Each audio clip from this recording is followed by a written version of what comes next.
கிறிஸ்துவுக்குள் மிகவும் அன்பானவர்களே, வாழ்க்கையின் வெற்றி என்பது நாம் சந்திக்கும் சூழ்நிலைகளில் இல்லை, அந்த சூழ்நிலைகளை நாம் எப்படி பார்க்கிறோம் என்பதில்தான் உள்ளது.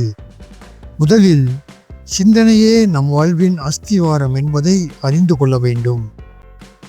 அவன் இருதயத்தின் நினைவுகள் எப்படியோ அப்படியே அவன் இருக்கிறான் என்று நீதிமொழிகள் 23ஆம் அதிகாரம் 7ஆம் வசனம் சொல்லுகிறது. உங்கள் எண்ணங்கள் ஒரு தோட்டத்தை போன்றவை. நீங்கள் எதை விதைக்கின்றீர்களோ அதையே அறுவடை செய்வீர்கள்.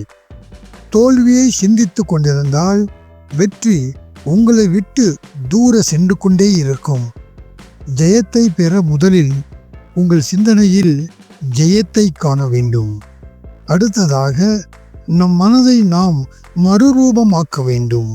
அப்போஸ்தலனாகிய பவுல் ரோமருக்கு எழுதிய நிருபத்தில், நீங்கள் இந்த உலகத்திற்கு ஒத்த வேஷம் தெரியாமல் தேவனுடைய நன்மையும் பிரியமும் பரிபூர்ணமுள்ள சித்தம் என்னதென்று பகுத்தறியத்தக்கதாக உங்கள் மனம் புதிதாகிறதினாலே மறுரூபமாகுங்கள் என்று எழுதுகிறார். உலகம் உங்களுக்கு பயத்தையும் கவலையும் கொடுக்கலாம். ஆனால் கர்த்தருடைய வார்த்தையின் மூலம் உங்கள் மனதை புதுப்பிக்கும் போது உங்கள் வாழ்வு தானாகவே மாறும் மற்றும் மலரும் என்பதில் சந்தேகமில்லை. கடைசியாக நாம் நம் சிந்தனையில் இருக்க வேண்டியவர்களை தெரிந்து கொள்ள வேண்டும். நமது சிந்தனைகளை எதை கொண்டு நிரப்ப வேண்டும் என்பதற்கு அப்போஸ்தலனாகிய பவுல் ஒரு பெரிய பட்டியலை தருகிறார். உண்மை உள்ளவைகள் எவைகளோ, ஒழுக்கம் உள்ளவைகள் எவைகளோ, நீதி உள்ளவைகள் எவைகளோ, அன்புள்ளவைகள் எவைகளோ அதையெல்லாம் நாம் சிந்தித்து நம் வாழ்க்கையில் நாம் முன்னேற வேண்டும்.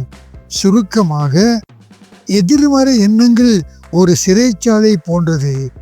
விசுவாசம் நிறைந்த எண்ணங்கள் அந்த சிறையை உடைக்கும் சாவி. என்னால் முடியாது என்பதை விடுத்து என்னை பலப்படுத்துகிற கிறிஸ்துவினாலே எல்லாவற்றையும் செய்ய எனக்கு பலன் உண்டு என்ற சிந்தனைக்கு மாறுங்கள். எல்லாமே மாறும். உங்கள் சிந்தனை மாறினால் உங்கள் செயல் மாறும். உங்கள் செயல் மாறினால் உங்கள் வெற்றி உறுதியாகும். பிரியமானவர்களே, இதை விசுவாசியுங்கள். இந்த செய்தியை கேட்ட உங்கள் ஒவ்வொருவரையும் கர்த்தர் தாமே அபரிமிதமாக ஆசீர்வதிப்பாராக. ஆமேன்.